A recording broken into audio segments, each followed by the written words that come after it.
सबसे पहले इस पूरे के पूरे मध्य प्रदेश के प्रथम राजपुरुष श्री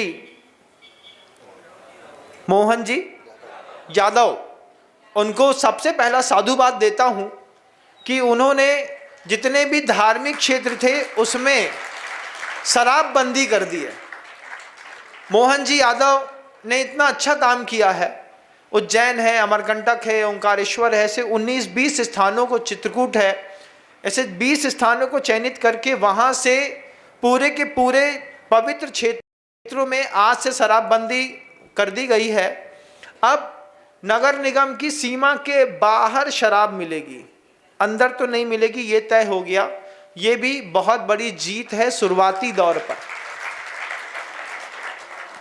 चक्रेण यह शत्रु भयंकरेण, ये भयंकर जो चक्र है, हमने अंग्रेजों को अपने जीवन में कितना झेल लिया है। आज आपने आगम का पालन करने पर बेइज्जती लगती है। बेइज्जती कैसी महाराज? कछु बेइज्जती नहीं लगे, क्यों नहीं लगती? आपके यहाँ कहा था छाना पानी पीना, लेकिन किसी कंपनी ने लगातार आपको ऐड दिखाया, बिस्लरी की बोतल था और आपने बिस्लरी की बोतल पीने की आदत डाल ली। आज आपसे बोले छाना पानी पियो, महाराज अब नहीं हो पाए महाराज जी, तो धर्म पालवो ठीक नहीं, बेइज्जती लगती है। देवशास्त्र गुरु की सन्निधि में, मंदिरों में पहले सामूहिक चक्रवर्ती विवाह होते थे या फिर दाम्पत्य विवाह होते थे, लेकिन आज आप लेट नाइट पार्टी नहीं करेंगे और रात में अगर आपने रिसेप्शन नहीं दिया है, रात में शादी नहीं करी है, तो आपको अपने परिवार की बेइज्जती लगती है। खानदानी घर के लोग हैं महाराज, रात में नहीं करेंगे तो को का कहे, को का कहे की चिंता है, लेकिन तीर्थंकर क्या सोचेंगे इसकी कोई चिंता नहीं। तुम्हारे गुरु को कैसा लगेगा जब पता चले कि बिल्कुल खास आदमी ने रात में 5 सितारा होटल में जबरदस्त धमाकेदार पार्टी देकर के रिसेप्शन दिया है, जिसमें एक बियर का भी काउंटर लगा हुआ है। ये होता है ना परचक्र का प्रभाव। आगम ग्रंथों का पालन करने पर अपने आप को बेइज्जत महसूस करते हैं। आज एक शराबी व्यक्ति को लड़की मिलना सरल है, पता चले कि ये लड़का शुद्ध सम्यक दृष्टि है, पता चल जाए कि लड़का रात्रि भोजन नहीं करता है, आप में से बताइए कौन ऐसा आदमी है जो अपनी बच्ची का विवाह उस लड़के से करना पसंद करेगा? महाराज हम तो ना करेंगे। कितने अच्छे धर्मात्मा है आप, कितनी अच्छी बातें आप सुनते हैं, कितनी अच्छी आपको शासन की चिंता है, लेकिन अगर आपसे कहें कि एक ऐसा लड़का जो प्रतिदिन पूजन करता है देवशास्त्र गुरु की, प्रतिदिन वह साधु को समर्पित है, वह कभी रात्रि भोजन नहीं करता है और उसके छने पानी पीने का नियम है और गृहस्थ है, और आपसे कहें कि अपनी बच्ची दे दो, तो बच्ची एक डायलॉग मारती है, इतने ही धर्मात्मा है तो मुनि बन जाए, काय के लाने गृहस्थी बसाना चाहता है। आपसे आपको दे दें ऐसे लड़के, आप अपनी बच्ची का विवाह नहीं करेंगे, क्यों? बेइज्जती हो गई महाराज। लड़की कहती है रात्रि भोजन का त्याग है और हम होटल के बिना रह नहीं सकते। परचक्र का कैसा अव्यवस्थित मस्तिष्क पर प्रभाव है कि सीधे शालीन सब खानदानी बड़े घर के लड़के कंवारे रह जाते हैं और दारूखोर जो होता है उसको लड़कियां मिल जाती हैं और वो विवाह कर लेता है। ये समाज की विडंबना परचक्र के कारण है। इससे आपका उज्जैन का, दुनिया का कोई नगर अछूता नहीं है। हर घर की ये कहानी है। बेटी आना नहीं चाहती, बेटी अभी एक विवाह में तय हुआ था, टूट गया बेचारा वो विवाह इसी बात के कारण, खेद हुआ। हमने उससे कहा तेरी किस्मत में वो लड़की नहीं है।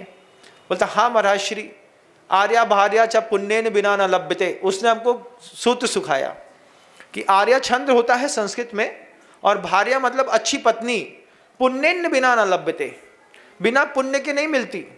सीता मिलना बड़ा कठिन है, ताड़का तो कोई भी रूप बदल करके आ सकती है। घर के अंदर रूप बदल, रूप परावर्तनी विद्या है, दिखेगी कुछ और निकलेगी कुछ। और जैसी विवाह होती है तो वैसी माँ बोलती है छुट्टी बटाई हमने, अब लाला जी को का हुई है वे तो लाला जी जाने, हम तो फुर्सत भय। तो बे विवाह करने के बाद सीधे सम्मेद शिखर की यात्रा में चली जाती है सास ससुर, और यहाँ पर कुछ दिन बाद समझ में आता है जो सोच के लाए थे ऐसा कुछ भी नहीं है, अब फंसी गाड़ी के गले में, क्या कर सकते हैं। चक्रेण यह शत्रु भयंकरेण, हमारी भाषा बदल गई, हमारी कला बदल गई, हमारी संस्कृति बदल गई, हमारा भोजन बदल गया। मोमोज खा रहे हैं, कुत्ते का मांस मिला है। देखो तो सही किन घरों में मोमोज कैसे बनता है, एक बार देखो तो सही, आंख खोल करके जीना सीखो। बाजार के ठेले पे बनने वाला कोई भी भोजन है, उसका रॉ मटेरियल कहाँ से आता है, कैसे तैयार किया जाता है, किन गलियों में वो ठेले वाले रहते हैं, किस तरीके से बनाते, एक बार देखो तो सही। शांति विधान कर रहे हो, जीवन में शांति कहाँ से आएगी? उस शांतिनाथ भगवान ने चक्रेण या शत्रु भयंकरेण जित्वा नभः सर्व नरेंद्र चक्रम, आचार्य भगवान कहते थे, पूरे की पूरी राज शासन की व्यवस्था से चीजें बाहर कर दी थी। खबरदार अगर किसी भी परचक्र का एक भी प्रभाव यहां पर दिखाई दिया तो।